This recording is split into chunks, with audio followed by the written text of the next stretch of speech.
Margaret Ann Windsor, and I was kidnapped from Buckingham Palace in 41 at age 2, born in 39, and brought to Moulton, Alabama, and dropped off in a pigsty. That's me, and I'm giving this because I just did a tape, and I can't put all the background on this. That's the family, and they're all gussied up is the word for it. They had no car, and it doesn't show the pigsty I lived in and how these people treated me.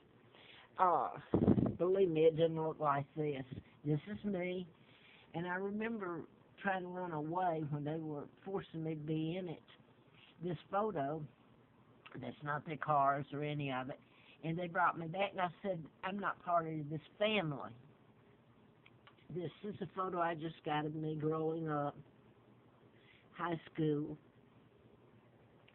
Another photo of me and here. This is my dad, Edward VIII, who was married to Claudia Ruth O'Keefe, my mom, American Catholic teacher, school teacher. This is Georgia, my aunt. I don't have a photo of my mother. You know something? I did get to see her once when I first came here, and I guess she's dead. And my dad. But this is the double that married Wallace Simpson. So all of that was a lie. 99 years still put on my birth. I'm Victoria II, legal heir to the British Crown. This is Michael George, who sold out his brother. It was a forced takedown with lies. And this is who you think is the Queen Mom, Elizabeth's mother, Bose, who's kin to the Rothschilds, the Jews. And they helped kidnap me, orchestrated the Illuminati, Freemasons, and that's Roosevelt, who appointed JFK's father, Joe Kennedy, ambassador to Britain, 36 to 46, and he's kicked out. And he was part of orchestrating my kidnapping, takedown of my dad. Let me reiterate, 99 years seal put on it to cover up the crimes. And this woman never married my dad. So all of it, they took him down because he's a decent man. This woman has lived in my homes while I've been worked over in ways that they don't want told. She's a crook, she's a fraud, she should be taken before the world court. She's part of the New World Order, by the way, with the Clintons, the whole mess. This is Larry Flint. I'm showing it because I did a medical malpractice book, MD License to Kill, and I had antifreeze put in me April Fool Day of 80. And he flew me out there saying I knew who was responsible for his shooting, which was he lists Larry McDonald, the congressman doctor I wrote about in the book. And this is, I'm fast-forwarding from what was done to me, the antifreeze and the letter from the FBI, ongoing investigation, national security involved. So I'm out here, and he's helping me in the campaign, which I lost. But the person that shot him was programmed. This was what I've been writing about and telling about programming. And back then, you couldn't Google MK Ultra or the FBI or any of that. So my research and what I put down was on some of the jobs I had, etc. But anyway, Mr. Flint, I'd never met him, but he flew me out there, and he was shot in Lawrenceville while I was doing the book in Marietta, Georgia. And the person was programmed to shoot and kill his attorney and shoot Mr. Flint. Now I want to go back to this, if I can get to it quick here. Let's give him the name of a twin, Peggy Ann Dempsey, married to Childers. I'm not going to show all the birth certificate, and I'm going to try to get this in. It's the main reason I was doing this one. This is an old photo of my sons who are heirs after me, and I have no idea where they are. I haven't. This is one of the mind control murders I won't show because there's lists of them, but they're done in patterns. This is Mark and Scott, my sons, heirs after me. I was brought over here and given the name of a twin, Peggy Ann Dempsey, married Childers. The twins were both killed. They were born out of wedlock. And that's Lana Dempsey that murdered the twins. And imagine how she treated me and that family. The abuse, it was so horrific over the years. And I did the book in '76 to April Fool '80, April Fool Day of '80. And I should have died, really. I shouldn't even be alive, what they've done to me. And that's just part of it. But I was flown out to Flint.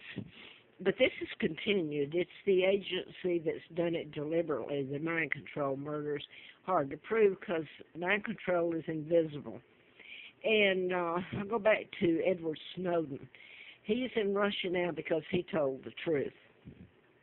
So you do not tell the truth about to people in this country about what their country's doing, the crimes. My God, I'm a monarch. They kidnapped me, took down my country, took me from my family, have done such atrocities, and they're talking about the leader of, calling them a dictator and everything of North Korea. My God, it's an FBI agent told me, and he yawned, and he said, you know what you do when you tell them that you bore them? He said it's only when they find out how to fix them that they care. Well, they don't care about me then. They care about themselves. This is one of the murders that was done in patterns, and it's Mark Kelly, a twin, Scott Kelly. That's my son's names, and I'm just giving an off-the-cuff connection with the patterns. This is Gabby Gifford, his wife, from Tucson, the shootings, and they're both astronauts. I said that, Mark and Scott Kelly, and I ran for Congress and didn't get it. Of course, she's a congresswoman, but you have to get into the 12 people that were killed here and see how they come together, like the Aurora, Colorado, and next door to me here at Virginia Tech shootings, 33 of them, April the 16th of '07. So this is the other thing. Since I came here in '86, I didn't know I was allergic to chemicals. I have an immune disorder. And when I'm in close proximity to toxic fumes and odors, my body reacts by the immune system attacks itself. And over the years, it has been so horrific.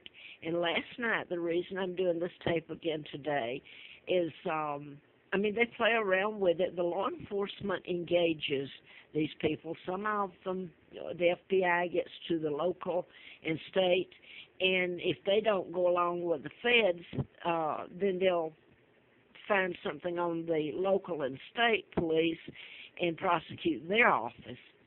And this is put down ahead of time. I don't just walk into it today. It's been planned, orchestrated out. But since I've been here in Roanoke, I found out that I was allergic to chemicals, and really every place I've been has been toxic, deliberately. You get through to like the Lance Cooperman, who's become quite wealthy too. He owns corporate suites. He owns extended stay now, and God knows what else he owns. But the world should have to see what they've done to me. And I can't go into it here because I put it on other tapes and I run out. But this is part of the people too, the Shahs and Patel from India. And they have really become wealthy and bought out everything around Troutville and Roanoke. They own all the motels just about, and they're still buying them. And I just paid here. I came here, I'm run from one place to the other, and a retired Virginia State Trooper, Carl Barton, his wife said to me, this is how we run you with chemicals.